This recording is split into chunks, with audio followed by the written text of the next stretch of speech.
What does life have for me? Especially at 80. Wow, I would never have guessed that you're 80. You're my older sister. I could Well, be your mother. No, dear. We're only a few years apart. So it's just really good to be with you. And I'll hush now. Grateful for everyone who shows up and adds to the energy. excuse me, I was distracted. I forgot to eat breakfast.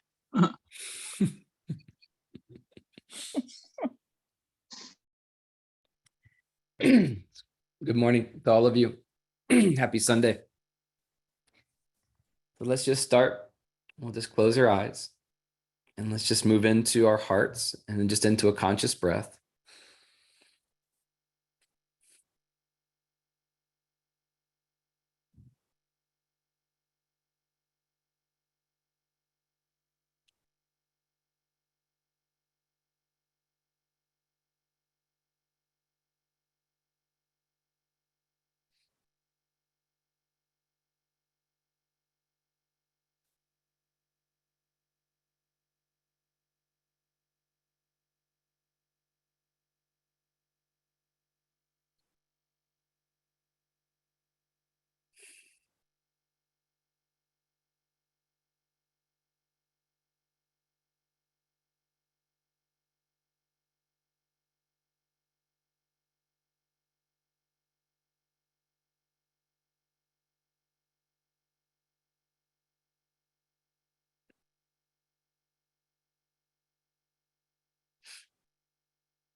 Just place both your hands on your heart.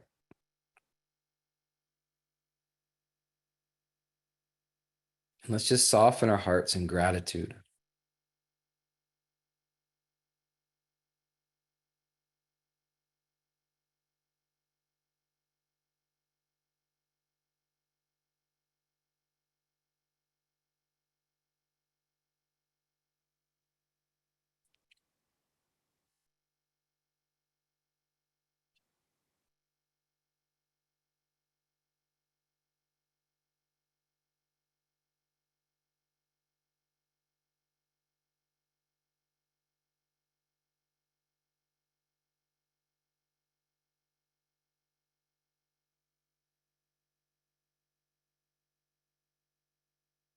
and just let your heart fully connect with whatever the sacred is for you.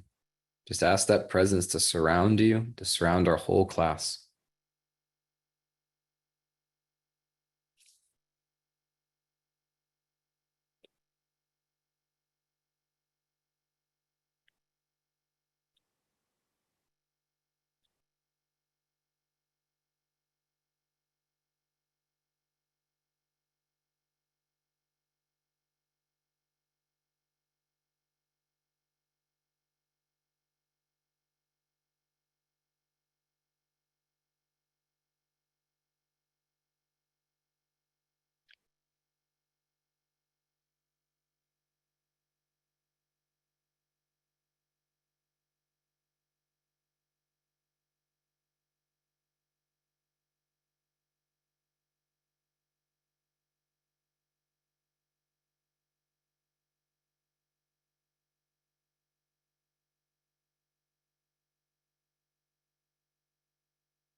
So you can slowly lower your hands and open your eyes.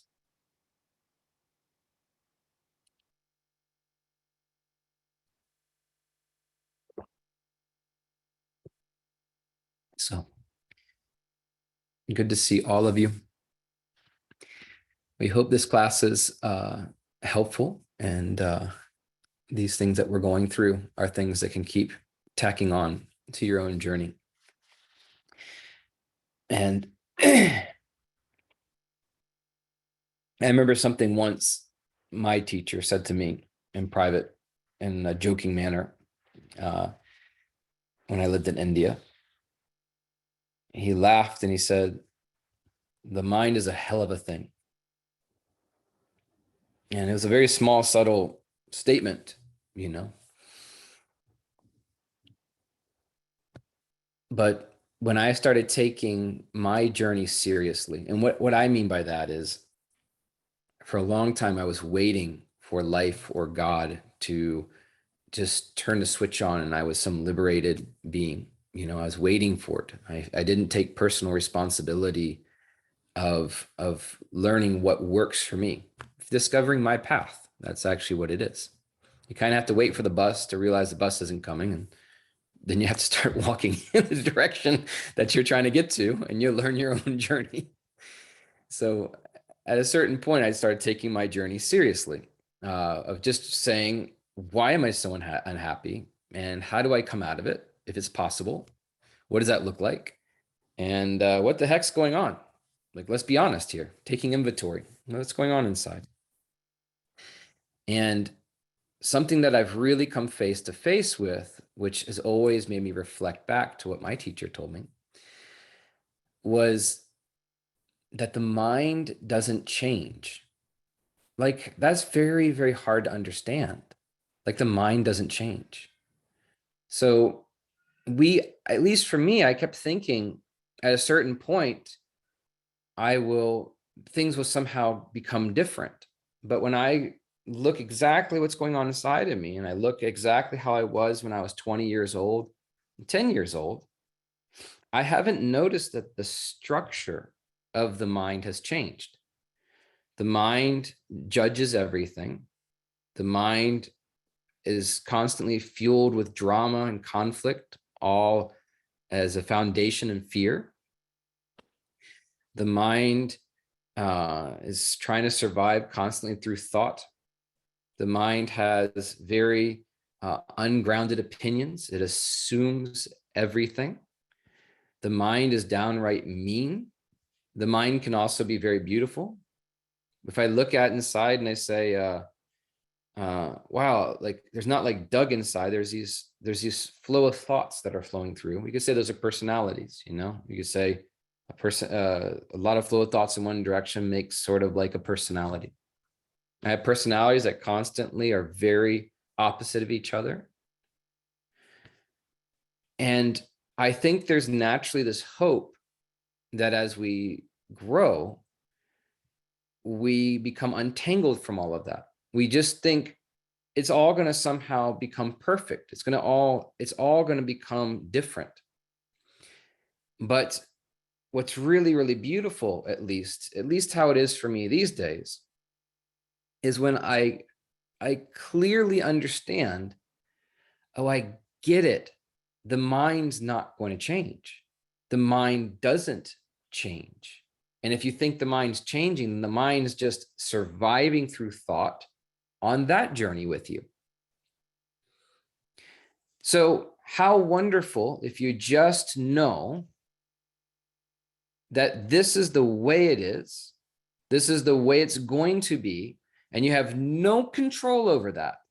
How wonderful, because you can stop fighting that.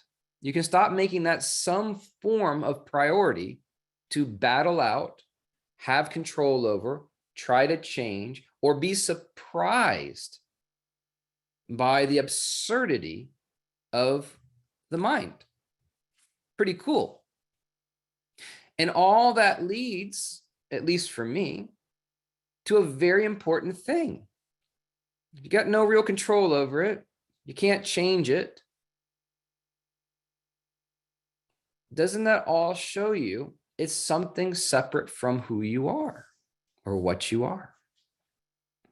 And that is the core of spiritual awakening. The core of spiritual awakening is not to get in there and grab, change, control, and master the internal world. The goal of spiritual awakening is to recognize what's going on because you're seeing it at a distance with the clarity. I'm not going to fight the fight. I'm not going to change what's unchangeable. I'm not going to judge what is just its own nature.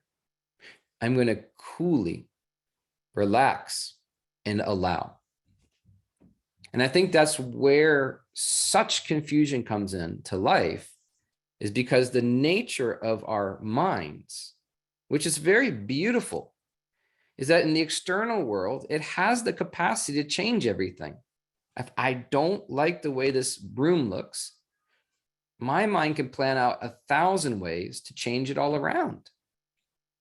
And so we're so used to, with our minds, changing and controlling the environment. But the internal world is an opposite world in this regard. The mind was never meant to take a hard look inside and say, grab all our tools, we're going to change it all around. We're going to fix it in the model that we want. The internal world is a place that peace is found in acceptance with the moment you're in. Peace is found with not resisting, which trying to change is a form of resistance. Peace is found with being present, but doing nothing, which is absolutely the opposite of the mind. The mind does not want to be present. It can't, and it wants to do everything. So this is where a lot of people, including myself, get it so wrong. They'll say, oh, I had this great experience. I've been in this great state. This happens, that happens. And oh, now all of a sudden I'm so judgmental. I hate everyone. I have so much fear. I'm struggling with this. I'm struggling with that. And it's very understandable how scary it can be. But one little addition to add on to every statement is the word, the mind, meaning the mind is freaking out. The mind is judgmental. The mind is upset. The mind is jealous. The mind is being very, very inappropriate. Period. Not, and we should do something about it. No, no, no, no. This is the freedom that sages always speak about. It's a kind of maturity. It's a maturity of oneself where you're defeated, actually. A great defeat happens inside. You call it the great surrender. You just realize, damn it, nothing's going to change. So let me stop fighting it. Let me stop trying. Let me just allow. Let me accept reality as it is. Internally, this is what's going on. That's why I run into so many people, and people will ask, about my own spiritual journey and where I'm at in my journey of this and that. And I have no answer. Like, I have never once proclaimed any state, because the only thing, and if I'm being honest with myself in my journey, I have never once attained a state. The only thing that's happened to me in my spiritual journey is I'm starting to be rawly and completely honest with what is going on each moment, and knowing if I try to fight that, it's pure hell. If I try to resist that, oh my God, it's so painful. The only thing I can possibly say is, and this is happening, and this is happening, and this is happening, period. Period, right after each one. It is as it is. It is as it is. It is as it is. Don't question it. Don't judge it. Don't wish for something different. Just accept and experience. So please understand, the invitation is why great spiritual teachers, like my teacher in India, why they had such vast wisdom about the nature of the mind. Where did they get it? What books did they read? And the answer is they read their own book. The mind didn't change. It's just that they further and further sat back. They further and further let go. And letting go, they were present watching.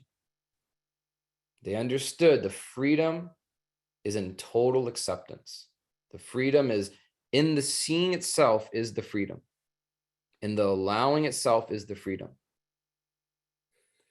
That's why they say with Lord Buddha, it's a real great statement, that he was trying to end his suffering. But the last step is he realized the very effort of trying to end all the suffering was in fact the suffering itself. To where he just stopped the fight of trying to end anything and stayed present and silently saw. And so that's one of the things that I feel very called to just share with you this morning before we start our whole session, is it becomes so confusing because we think the mind will change. And just because the mind, or we feel in a great state, we think we become angelic. But what if we knew that whatever state of being we find ourselves in, some days tired, some days full of energy, some days depressed, some days feeling happy, that the nature of the mind and all its personalities will wrap around whatever experience. So when we go low, feeling depressed, the mind will tell us how horrible life is. When we suddenly feel invigorated and inspired, the light, we really believe we're enlightened in that moment, the mind tells us how wonderful it all is. That's why it's a well-known thing that there's not this thing called enlightenment that is a state of being. There only is the state you're constantly in, seeing without identifying with what you're seeing, just being that which watches. It's a stateless reality. And that's the invitation of spiritual growth, is, can you understand freedom is always found in the moment you're in? Freedom is always found with the experience that you're undergoing. And freedom is a byproduct of not trying to change or resist the actual experience. It is the byproduct of softening, being, and feeling. So if you struggle with the mind, you struggle with thoughts and personalities, the invitation is to see that if you think you're the mind, or if you think the mind should change, you're stuck in a very vicious cycle with the mind. And that no matter how enlightened you perceive the saint or the sage or the master, every single one of them has got the same exact mind you do, playing the same old games, because it's inside the human body and we're all undergoing the experience. It's just, can you sit back, coolly allow, or are you entangled with it because you're trying to somehow battle it out? So anyway, that's what I wanted to share with you this morning. And so I would love to hear from you. How are you doing? How is this journey? If you had any hope whatsoever of staying present this week and having some discoveries for yourself, and how are you? What's going on? So I'll turn it over to you. Please share.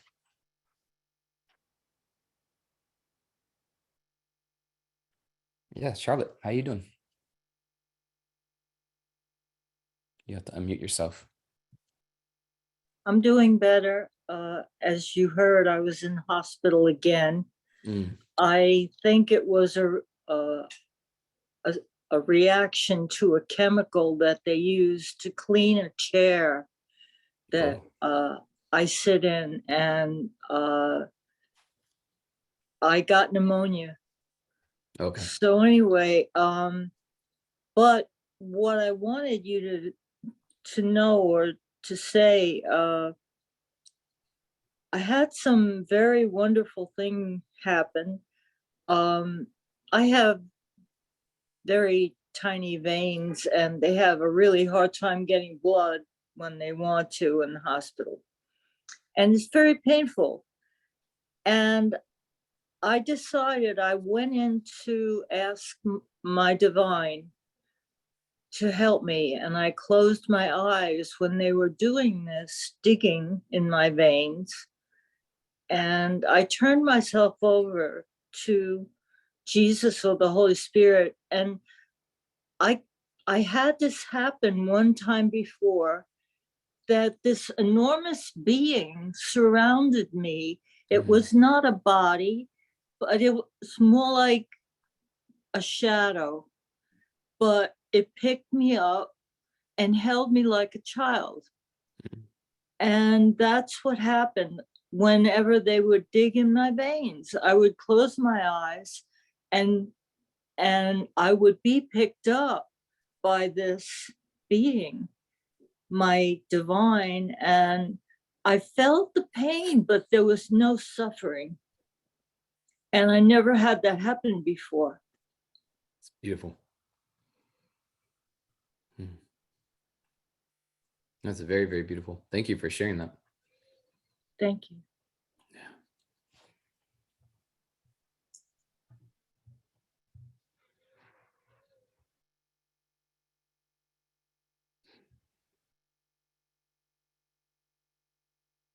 So how is everyone else doing? Is this journey helpful for you? Is it helping you? Hi, Leslie. Hey. Good to see you.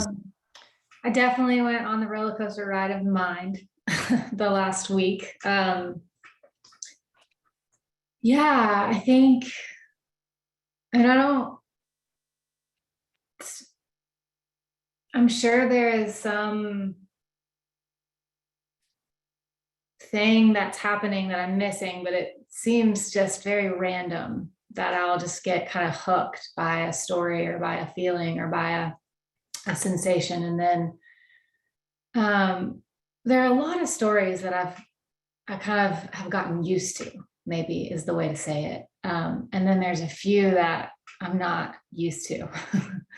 And they're, I think, just very emotionally painful. And it's hard for me to just kind of like sit back and surrender to, because there's this part of me that's like, I don't want this to be happening. Yeah. Yeah. And so I think maybe that's probably going to happen several more times for me to just get used to it and then be like, okay, maybe I'm used to this now and it's not going to take me for as much of a ride. But it's hard. And then I think the thing that I'm maybe getting used to about certain stories is like, I'll come out of it and then I'll have some shame about being in it, about kind of getting hijacked by it. Yep. And at least that part I can be with, you know, because I can say like, oh, like, yeah, like we did go into that. It's okay. Like we don't have to like feel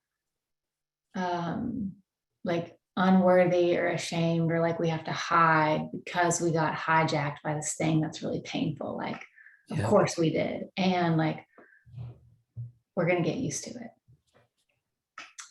But it's just, there's still moments where it's still very hard. And where I find myself trying to fight it. But I think having this class is always a helpful reminder of like, yeah, that's going to happen. And it's okay. And I'm just going to keep going. Yeah. So Yeah. Thank you. That's beautiful. thanks. Yeah. I want to say something on that, if that's okay. I honestly thought, in my journey at least, I honestly thought if I just stay with this path, whatever path I was on, or whatever thing, or whatever next process was coming up, or if I just face something once, that this effort I'm putting in is going to then just turn a light switch on and everything's gonna be radically different at some point. So I just kind of need to hold out and just go through the process. And the big reveal for me was seeing how false that was. And that the only real freedom that any of us will ever have or can do is when we start accepting all of that. We accept the oscillation. We accept the times when the mind eats us alive. We accept the rawness of fear that can come out of us, or pain or hurt. And we accept that we're going through that process. Not that it means we're going backwards or we're missing out on an opportunity to grow spiritually. There's no more linear path. It is just literally, and this is happening, and this is happening, and this is happening. So for me, my journey hasn't been discovering the utmost bliss of creation. My journey up to this point has been learning to be like a rock of just being present, saying, game on, game on, game on. And times having tremendous compassion when I can't even begin to be present and I am nothing but a vicious mind, or in the depths of feeling like a victim to life and being completely gripped by it. And then finally being like, not playing the victim card, finally able to even reflect on what's going on and then pull myself out of it. So I just think what you said is so spot on, is that our journey is a journey of learning to be absolutely okay with the insane roller coaster that we're going on, because you and me and everybody here across the planet, we're learning to awaken out of the throes of the mind. And the mind is this massively, massively powerful thing. So having compassion to watch how it tanks us. And then no matter how far you go down in it, if you're aware enough, just even a little bit, you're learning so many beautiful lessons about that. So for me, I don't see anything that can happen to me as a way of going backwards on my spiritual journey. I only just watch layer after layer of whatever's trying to come up to heal, and me just saying, game on, because there's nothing else I can do, So, hi, Gil.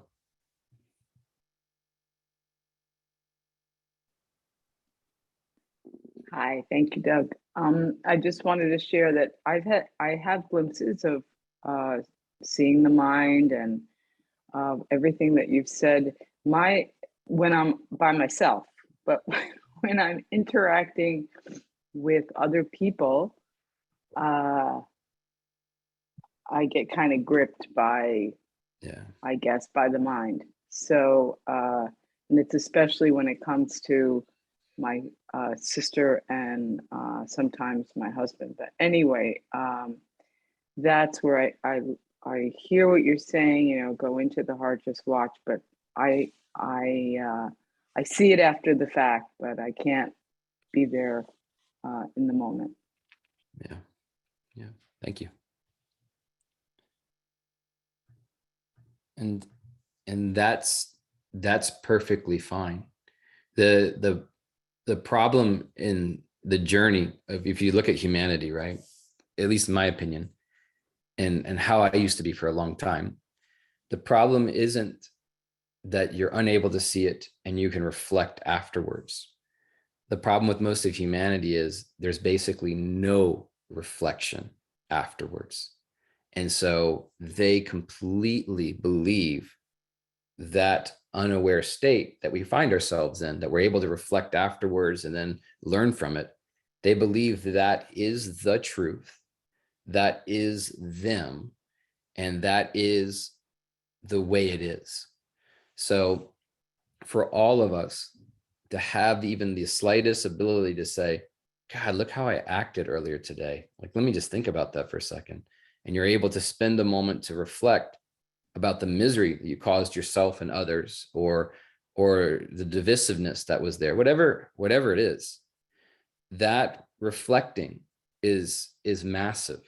And it always leads to the next time that happens, or the time after that, or even the time after that, a further calling out that very unconscious pattern or personality that literally thrived for so long, thinking that's just the way it's to be.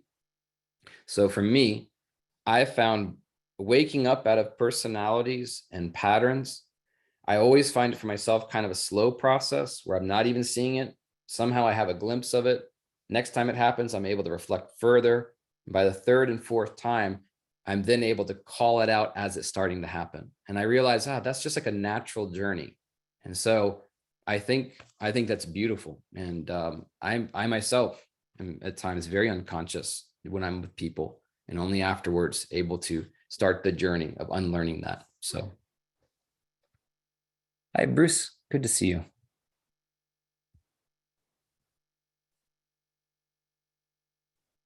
Good morning. Hi, Good Doug. morning. Can you hear me? Yep. Well, the first couple weeks, I didn't have too many triggers. So moving into the chest and so forth was not that quite as challenging, right? And I thought, well, okay, I'm doing it. Let's just keep doing it. And then within the last week, 2 weeks, there's been more triggers. And sometimes they seem to come, rapid fire. So I'm getting hit with, let's say, 5 different memory emotions, for example. Now it's really tough to just go from here to here. Yeah. Becomes, now I understand what you're saying. Man, I did not want to do that. Yeah. And even though I knew everything that was going on and know what I was trying to, I did not want to do that. Because I have this, there's an attraction to this story. And there's also continuation of some identification with it, which is, slow, is getting disengaged. It's starting to get disengaged. And that's a part of it, because still I have hooked up, okay, the truth in me is I go here. Yeah. Right. So I'm switching that pattern around to the truth in me. Ignore that and just move here, period. That's it. And so that's the process. And then I had one question on the open eyes process, if you have anything more to say about that as far as blinking. Do we stare, focus, or do we go back? Have you been blinking? Yes, I have. Oh God, that messes the whole thing up. Not a lot though, but sometimes. Oh man, I'm sorry. It's like you missed the window. Like it's gonna be a couple more lifetimes before any real major changes happen at this point. So. All right, well, that's what I was worried about, because the thoughts come in without that. When the blinking starts happening, the mind gets triggered a bit too, it seems. No, the blinking's So, fine. so now I'm worried if I'm doing the eyes open properly, I guess, as well. I'll talk about both things you're saying, because I like both. All right. Both things. Yeah. Great. Thank you. First of all, just the candle meditation, there's no real right or wrong way. It doesn't matter.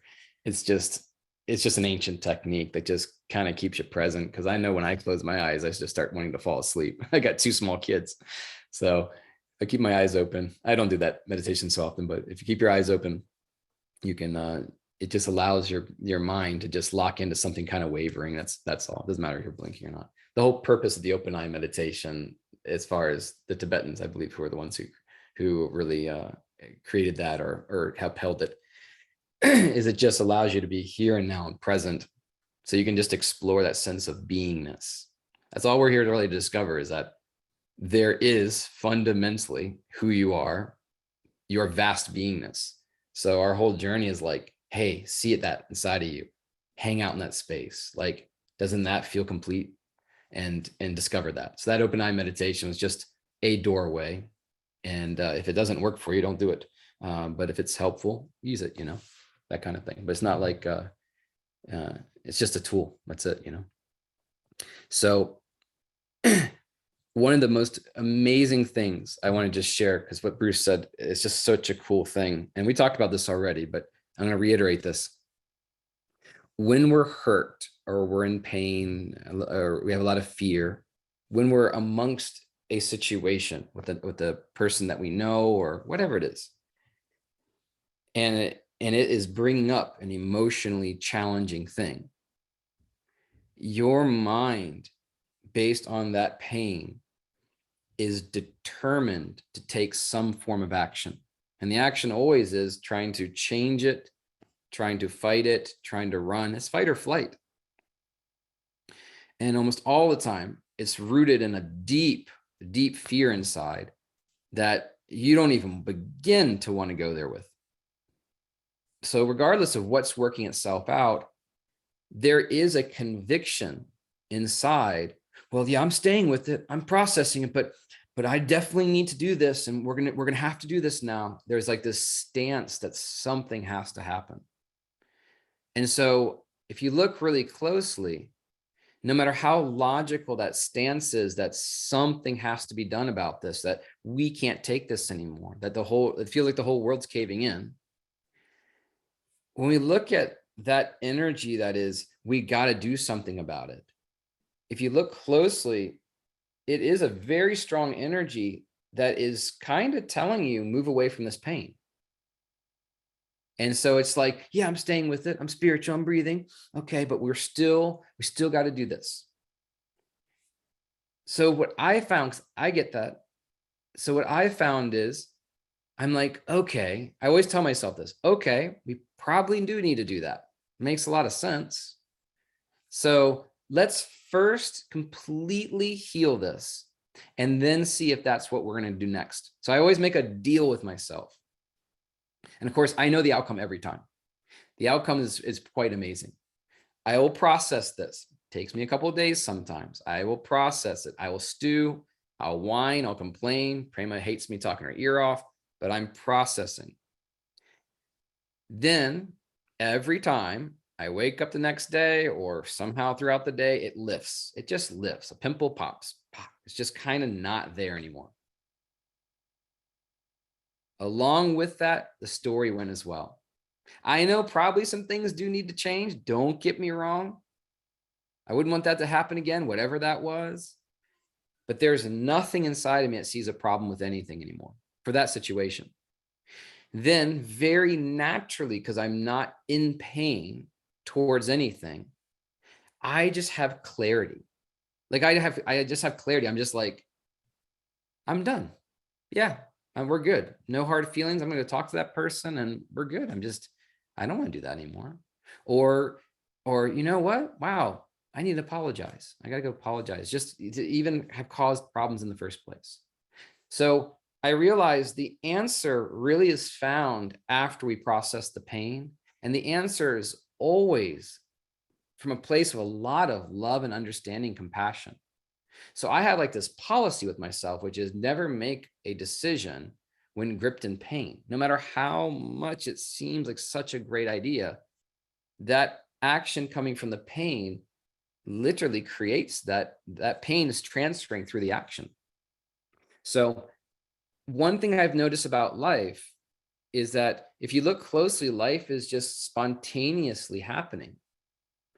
So when the mind gets hurt and there's pain there, we're sort of breaking out of that spontaneity. We're sort of not just letting life naturally unfold for us. We're sort of very rigidly, very charged, trying to inject into time and space our hurt belief and trying to somehow force things, as opposed to healing all of that and just saying, Yeah, something may need to change. I have clarity now and letting life naturally present and unfold. It's very automatic, So, hi, Louise. Hi there. So yesterday I was visited by what Eckhart Tolle calls the pain body. And and to me, it's like the best description because it really took me over is how I would describe it.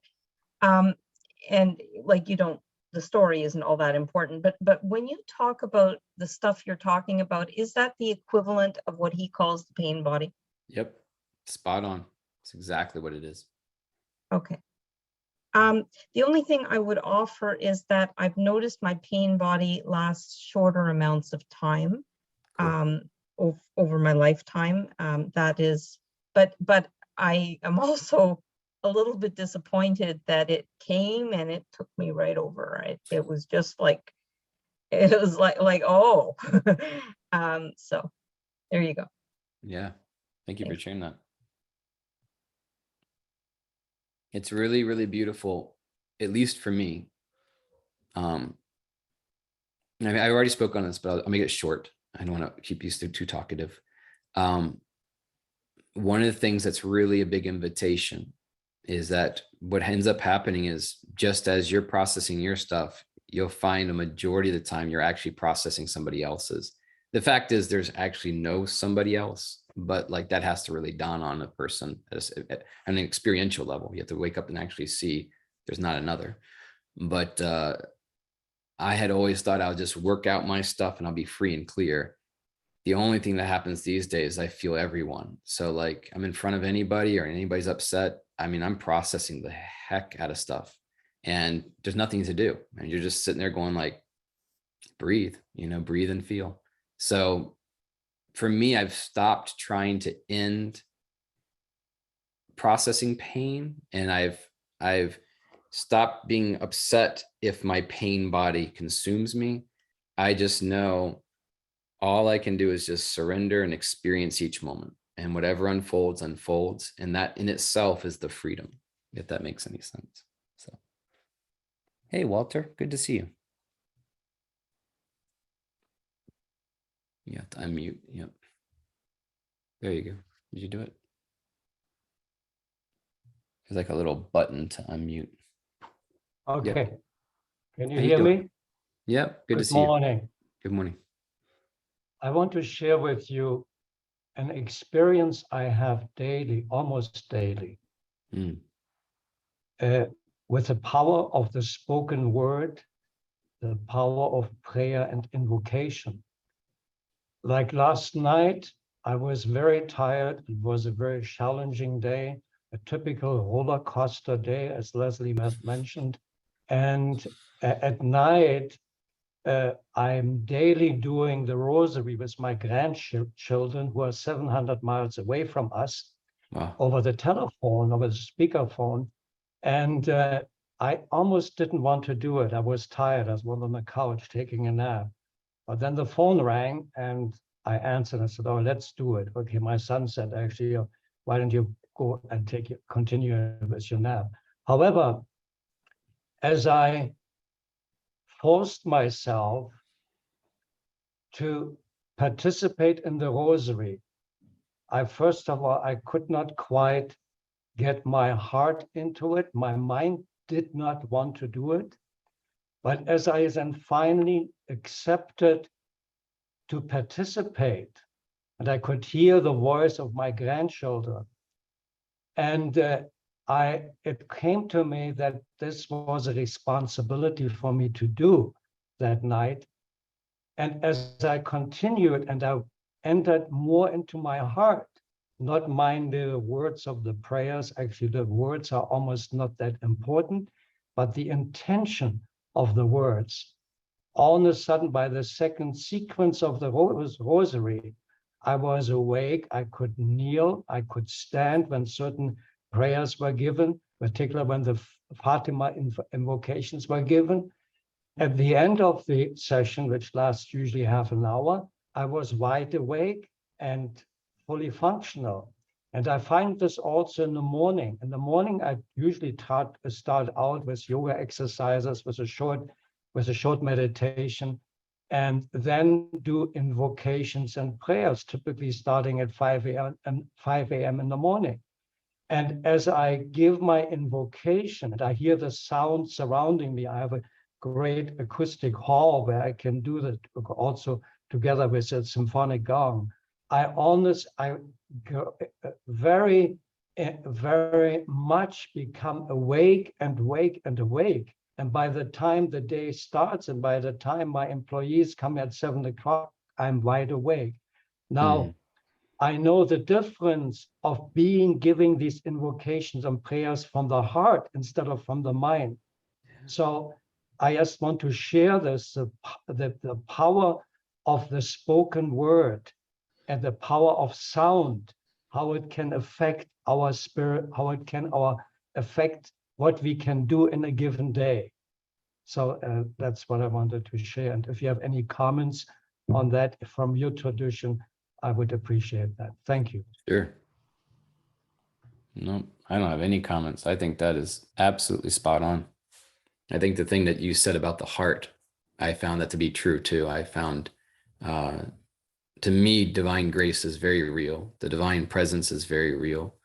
And God is enormously real. It's the reality itself. And when someone's heart goes into sacredness and with the power of the heart invokes or connects in whatever way, I mean, call it the Holy Spirit, call it whatever you want, but you get filled with the presence. This is in line with your experience with the water from the roof. Yeah. I had a similar experience by that also. Did you? Yeah. I was on a pilgrimage to Fatima. Okay. 50 years ago, okay, when I was a young man. And I just had met this beautiful girl in southern France. And when I told her I'm on the pilgrimage to Fatima, I could not be engaged romantically. So all of a sudden then the big thunderstorm moved in and they decided to go to the Costa Brava. And I went up the Pyrenees mountain with my Vespa, which barely couldn't make it up the mountain. And there was this torrential downpour of rain. And I had to step off the Lambretta and push it up the mountain. And I was drenched. I mean, cars they were spraying me. It was miserable. And all of a sudden I said, God, this has to stop. I raised my hand to the sky and said, if this does not stop, I will follow them to the Mediterranean instead of going to Fatima. And within seconds, the sky cleared up. I had blue sky over me, and I was guided through the intersection where I could have turned to the Mediterranean. So the power of sound, this power of the spoken word, when it comes with determination, with intention, not with force of the mind, but there's another dimension, as you have also expressed. So that I wanted to share also. Okay, thank you. I love it. That's beautiful. That's well said. Hi, Diane. Hey, Doug, good to see you. Good to see you. I just want to thank you because spending 30 years in counseling of trying to figure out what's the right thing to say, trying to figure out if I just say it this way or that way, if I had a word picture or whatever it was, then someone would understand who I was and what I really wanted. And you know, it's that Cinderella syndrome or whatever, that if you could just do it right, it would be right. But that isn't it at all. Yeah. And I thank you because you really confirmed that that's never going to happen. No. You're never going to say it right. It'll never ring true for them because they aren't hearing you. Yeah. And I just thank you for that. You're welcome. Yeah, that's really cool. Hi, Maria.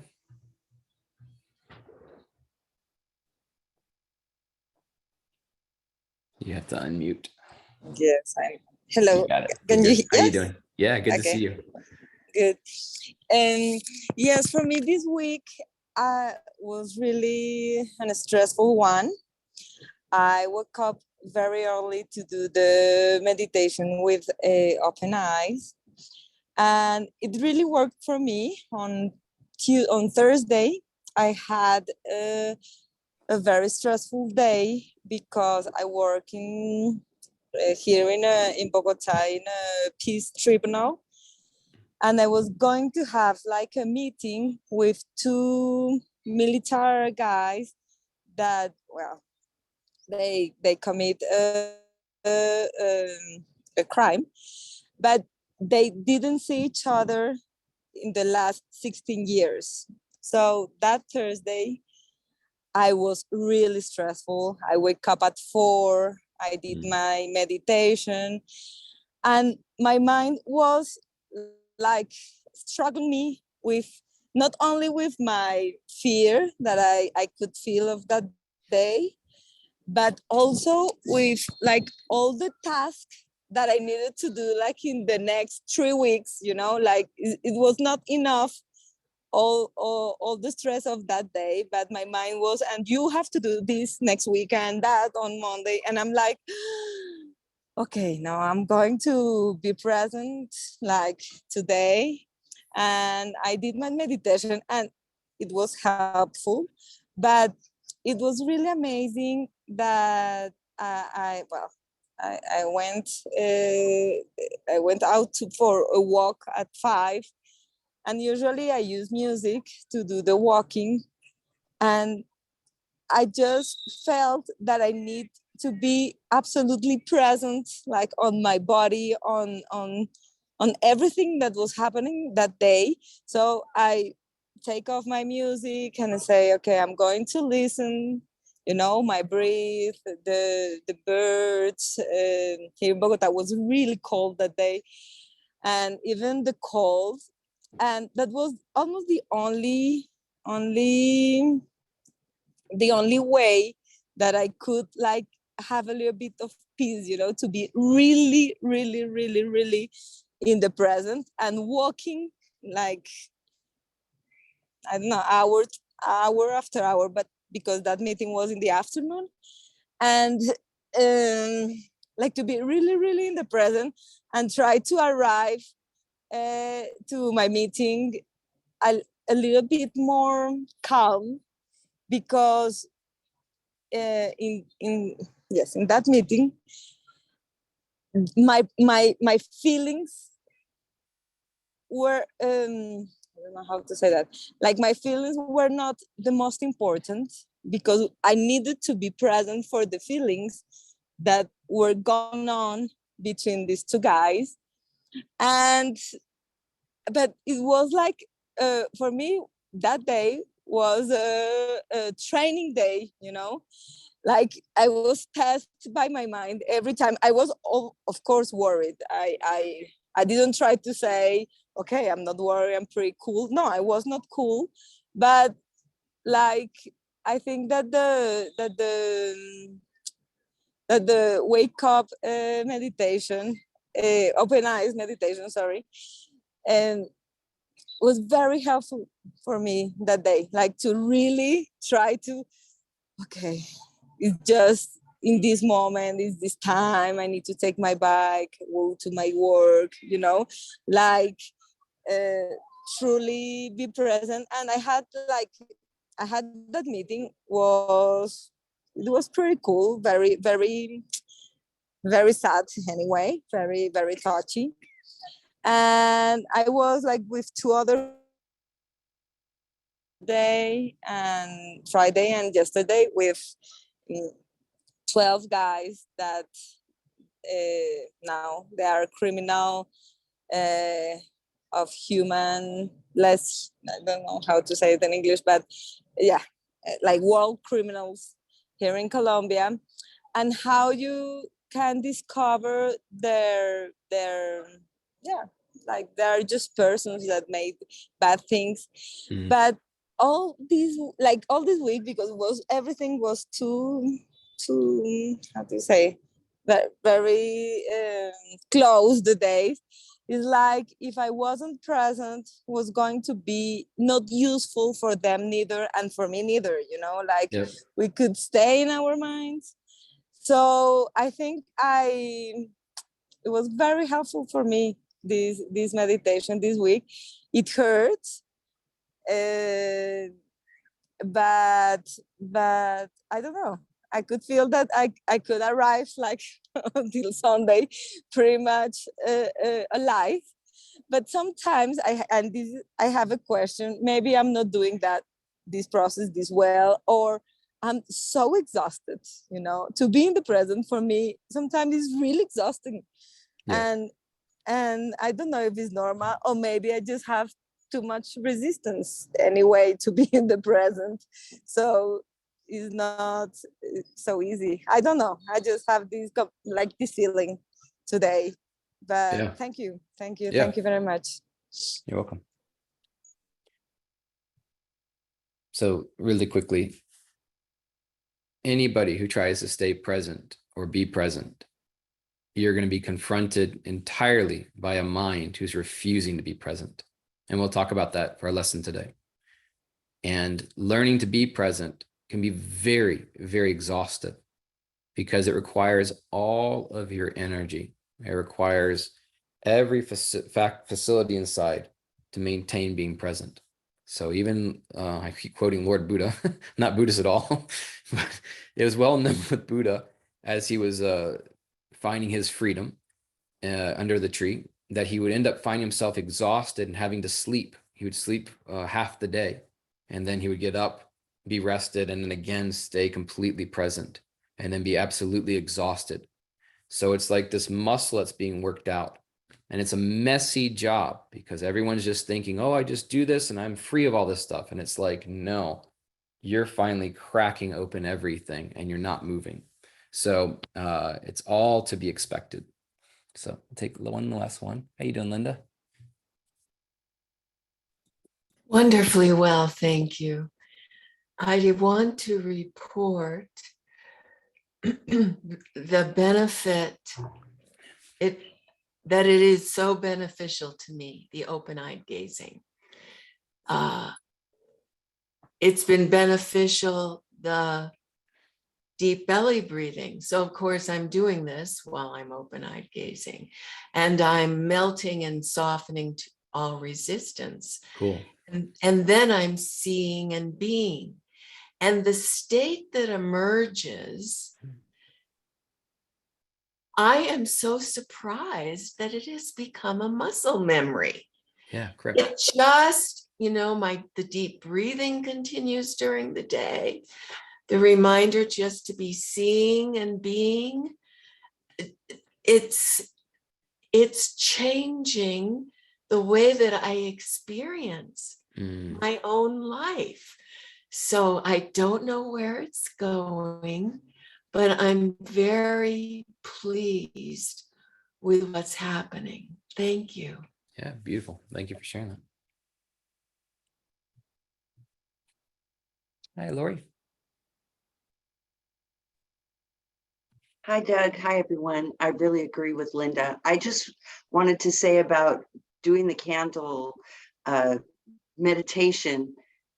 This week was the first time I was really able to embrace it. I had been, came by it before, but this week I really embraced it. And there was a few things that number one that I noticed was every time my mind would engage, my focus came out of focus. I felt that, slide, and that kind of triggered me to, oh, wait a minute, come back to the candle. And so I appreciated that helped bring me back. It felt like maybe quicker than I normally would. And the other thing that happened for me this week that I was really a little shocked about, because I had the candle there, I ended up in my room here that I do this in. I sat on a yoga, it's a meditation pillow, a higher one than I normally do. And after the meditation, like that I did the 7 minutes, and then I have another meditation that it almost lasts an hour and a half.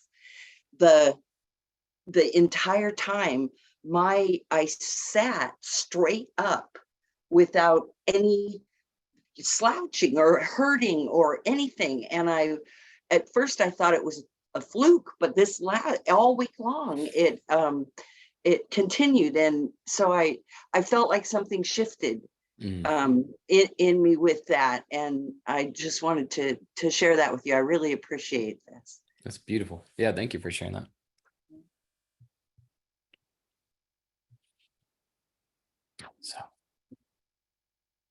So yeah, it's all very beautiful experiences. And I think the takeaway for all of this, if we can, I always look for common threads, you know, the takeaway for all of this is it's absolutely okay and to be expected in whatever goes on throughout the day inside yourself based on your lives. It's absolutely okay, because it is what's actually unfolding.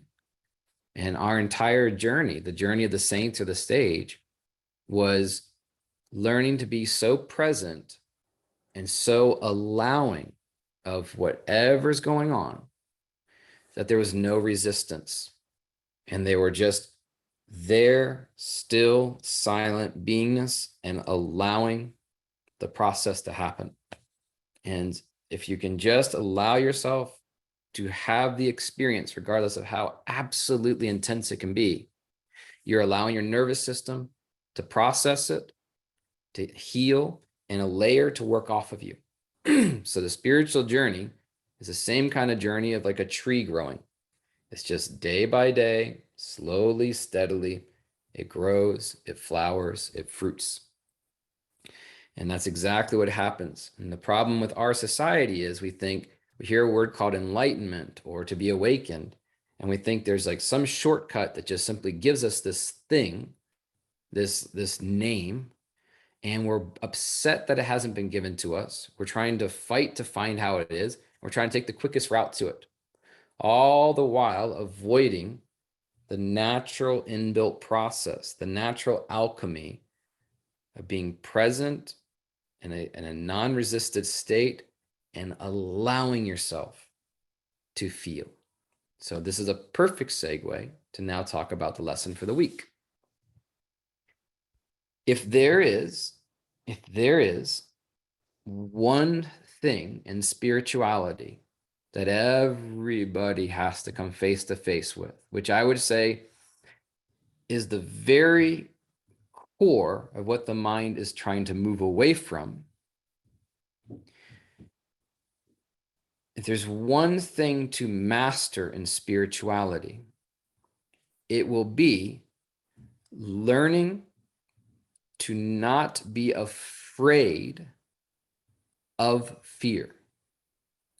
Learning to finally turn your head towards fear, and with a scientific approach, with a truly curious approach, say, what is this?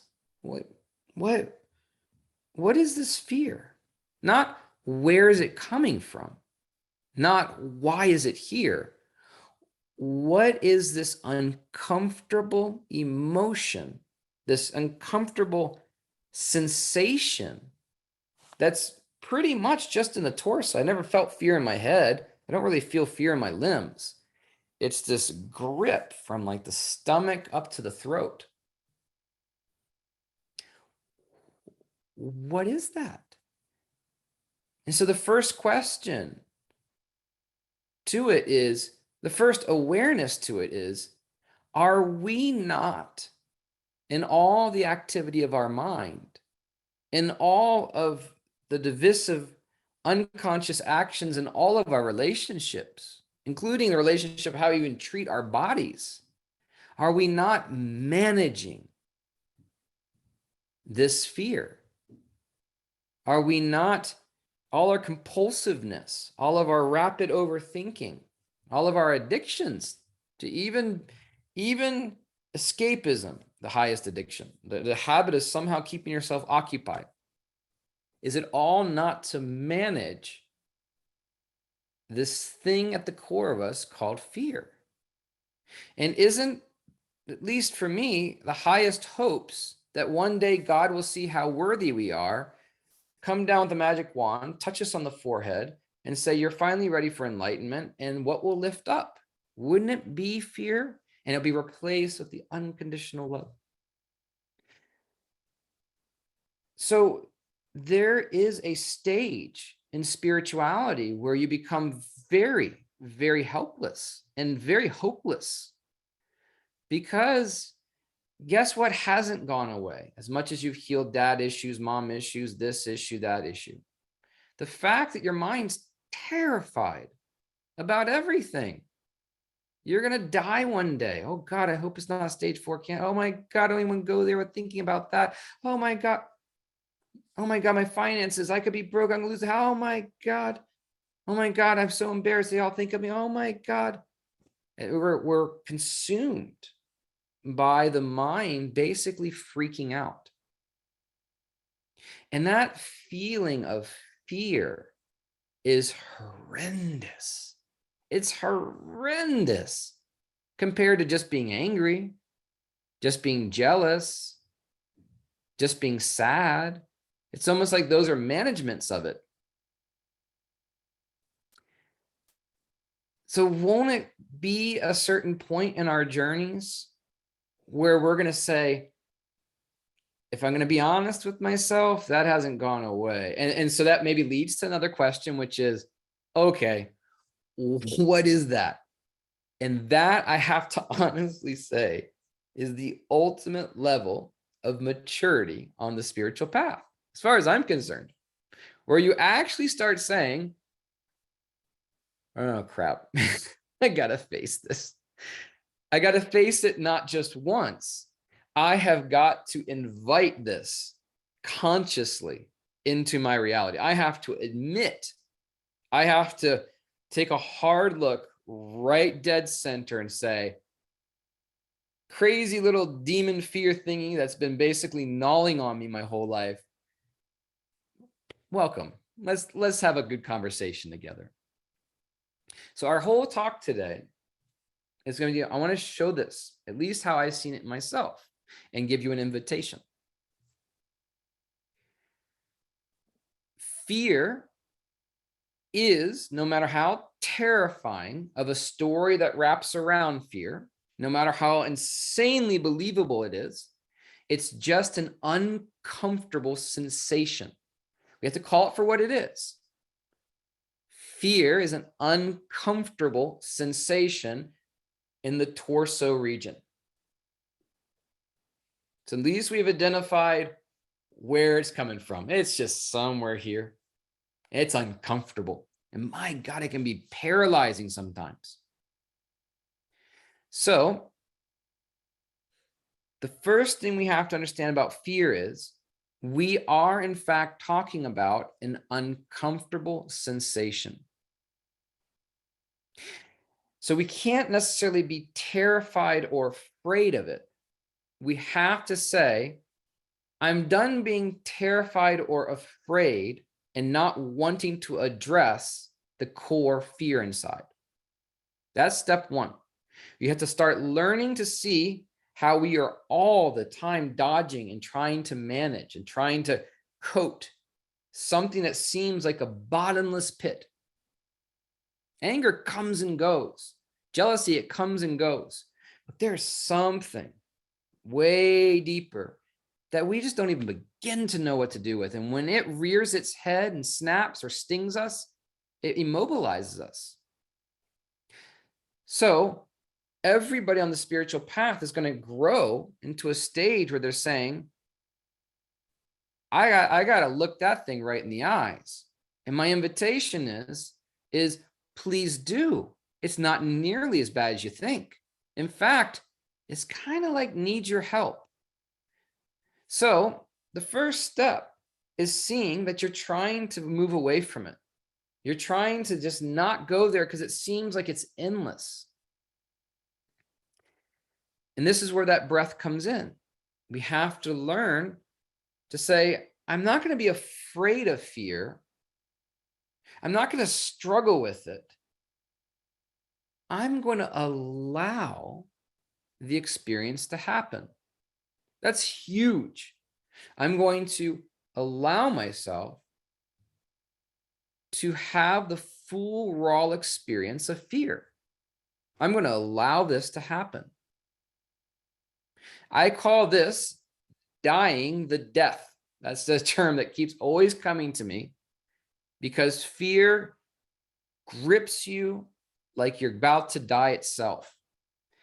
And the only way out of that hell is to actually die to the fight of trying to stop it, to surrender completely and say, let me experience this. You die to the fear itself. You allow it to happen.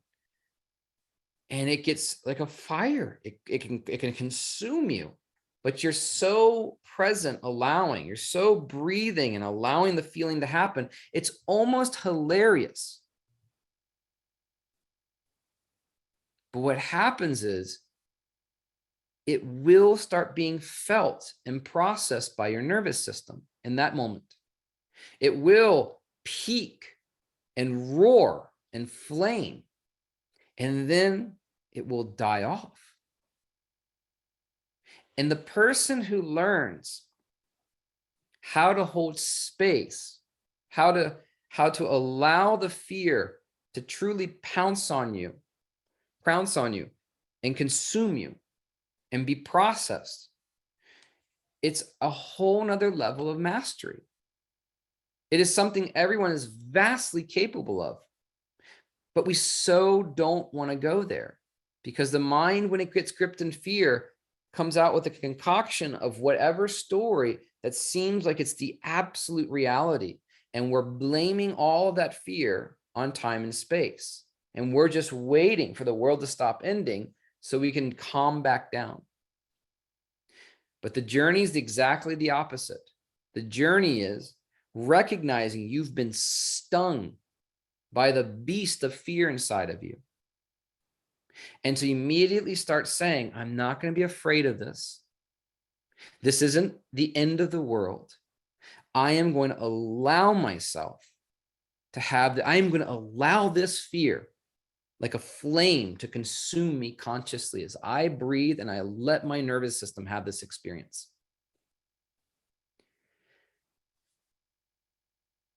If you manage or avoid or struggle with fear, it will always consume, it will always haunt you. It is a beast that is waiting out your door.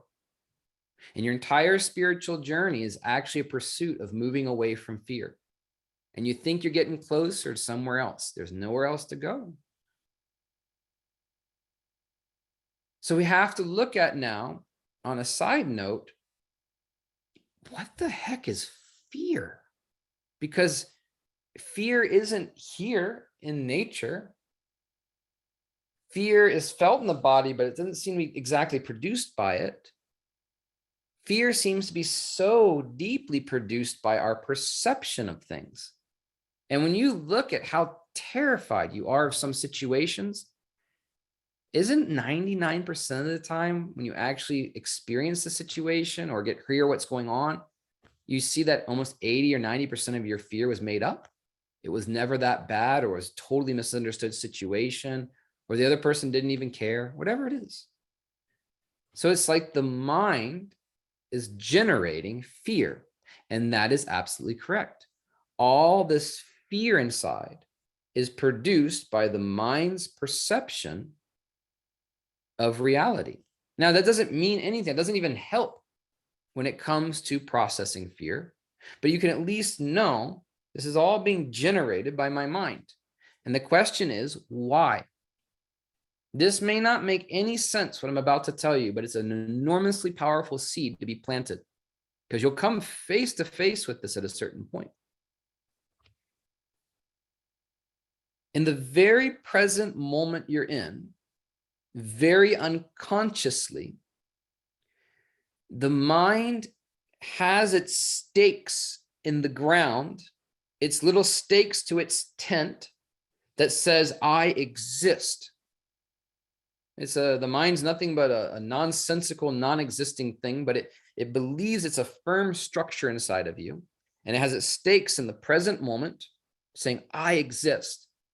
And all of its heavy thinking, all of its repetition of the past, all of its assuming the future, all of that is to feel a sense of being in control.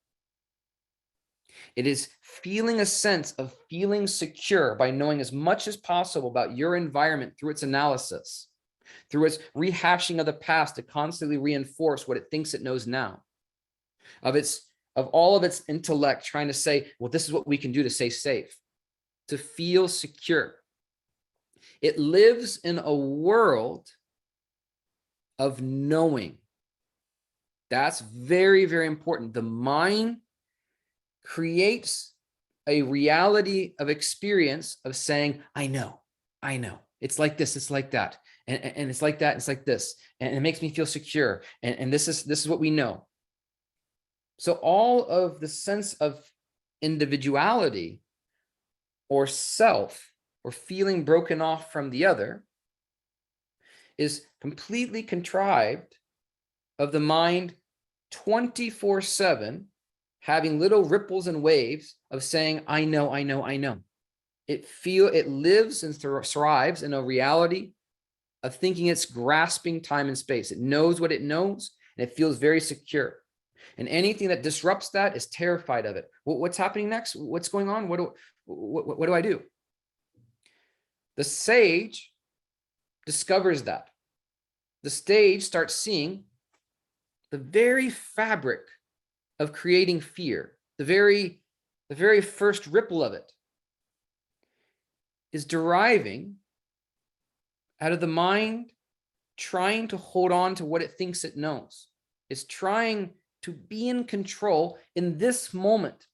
And it makes you believe this moment doesn't exist. It makes you believe that it's got all the moments, all the past, and all the where we're going in our future. And I know I got it all set up. But the person who grows further and further as that which watches, the person who lets go of the past, lets go of the future in this moment, and starts paying attention, starts watching silently, will start seeing this activity that the mind is terrified because the very threat is the threat against it living the world of being known, the known world, as it would call it. Freedom from fear, freedom from self and mind starts occurring very naturally. You can't miss this one. You'll come face to face what I'm talking about. Freedom starts happening when we start letting go of the need to know. We start letting go of the need to have the next moment, the need to reinforce whatever narrative is there so the mind just kind of knows what we're doing next. Freedom is the experience of here and now in the space of the unknown. It's absolutely letting go into the mystery of not knowing. The experience of that is such a heart-based, settled beingness experience, because there's no practice of this in the mind. It is just when the heart opens and drops in the beingness and you identify with that which silently watches, that you're okay with even death happening the next second. You're okay with everything because it's a complete surrender out of the known, complete surrender out of the mind trying to grasp what happens next and terrified of reality next. Well, if I don't think about things and how I get things done, and if I don't get things done, then what happens next? All of that shatters.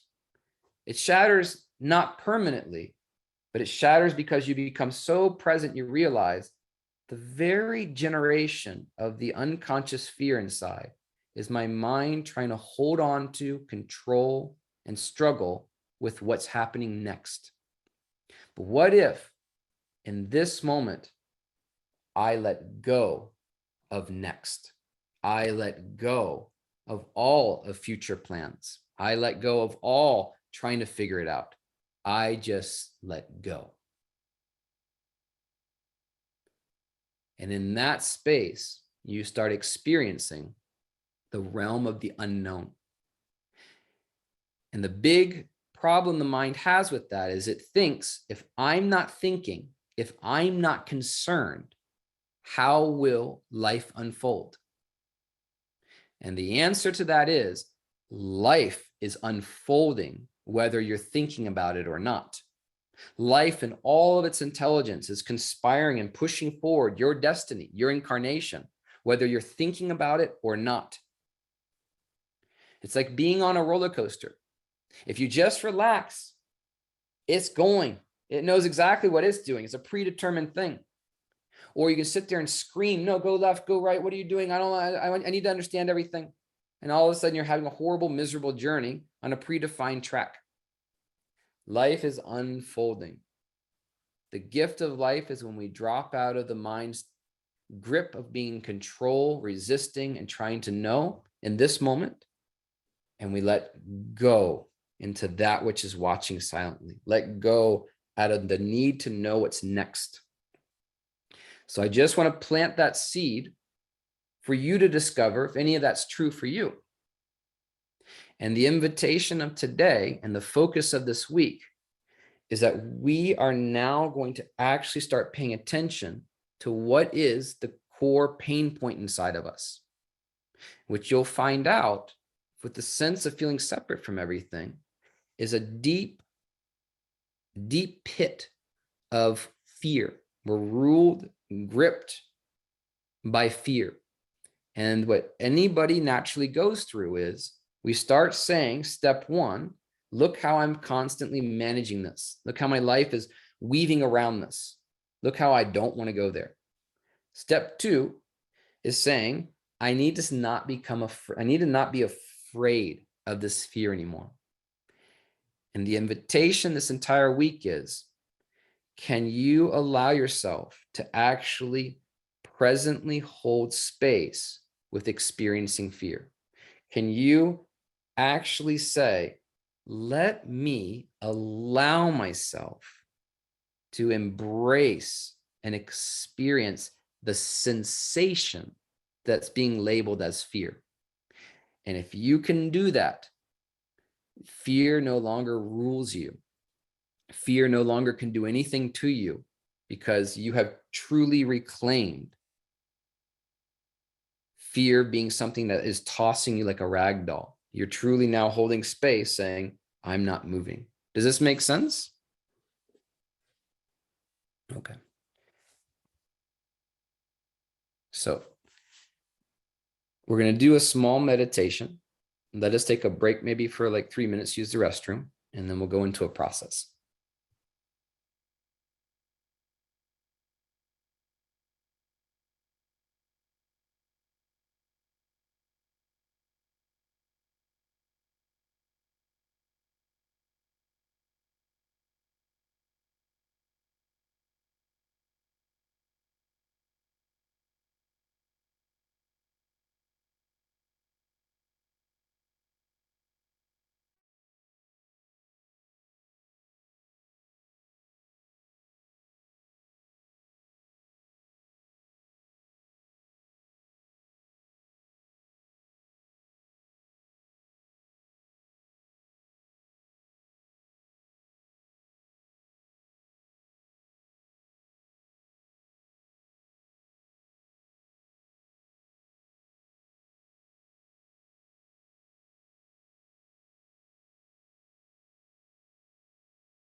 Okay.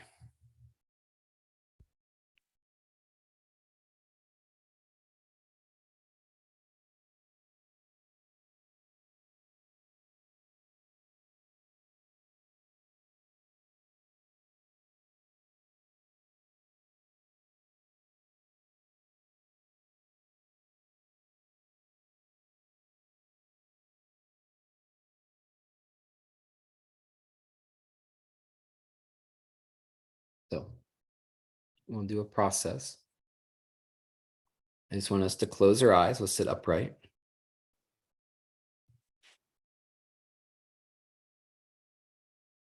Just move into a deep, conscious breath.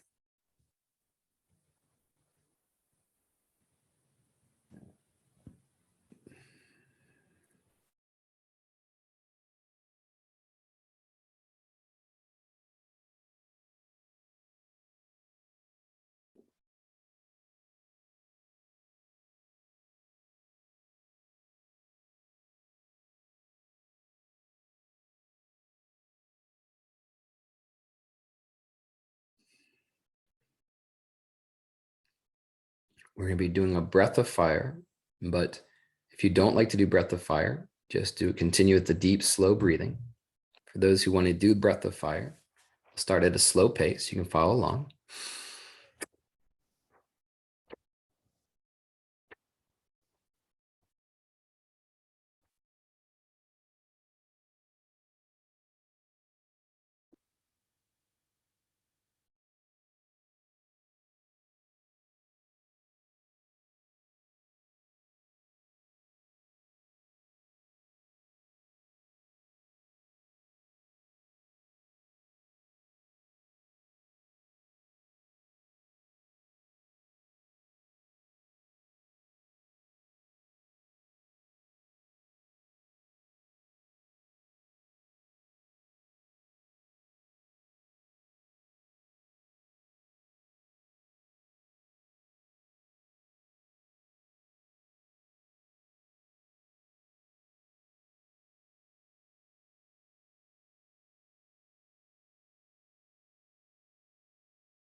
Go faster.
Go faster.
Go as fast as you can. Just give it all you got.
Exhale fully. Hold your breath. Focus on the crown of the head.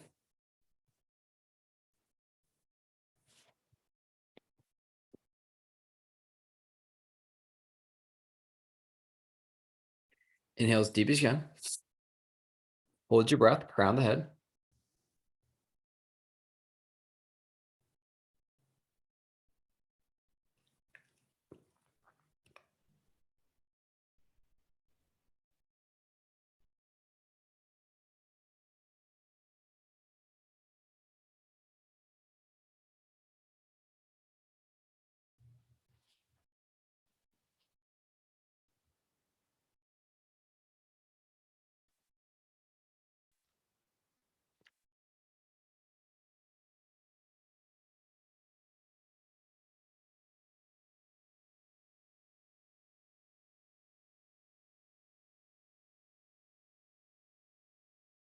Exhale. 2 more times. Inhale as deep as you can. Hold your breath, crown the head.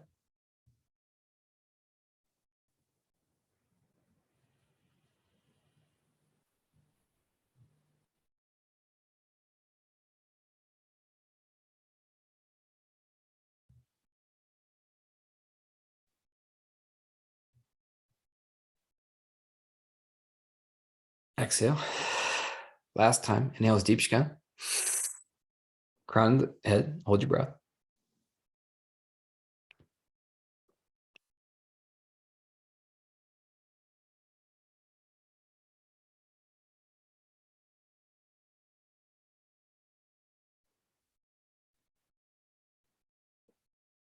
Exhale. Just breathe very deep, very slow, right into the heart, in and out of the heart.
And I just want you to invite and experience and embrace whatever's there.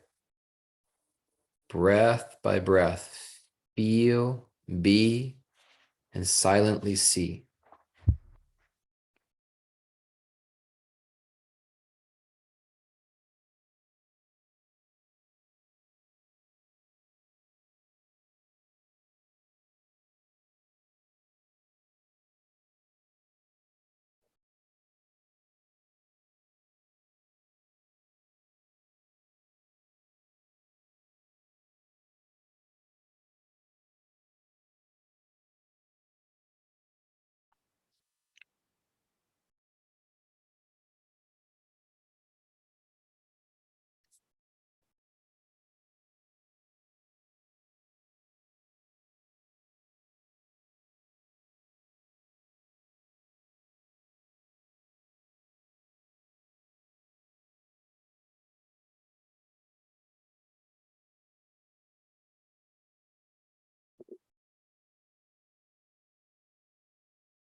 Allow yourself to not run away from anything.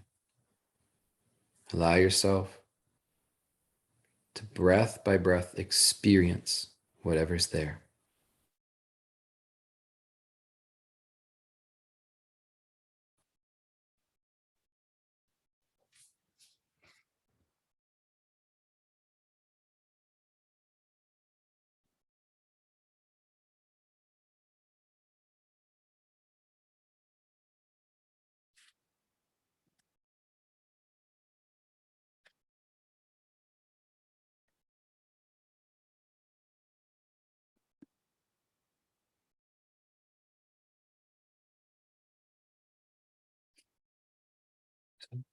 Stay this way as long as you can. And we'll connect tomorrow on Telegram. Namaste.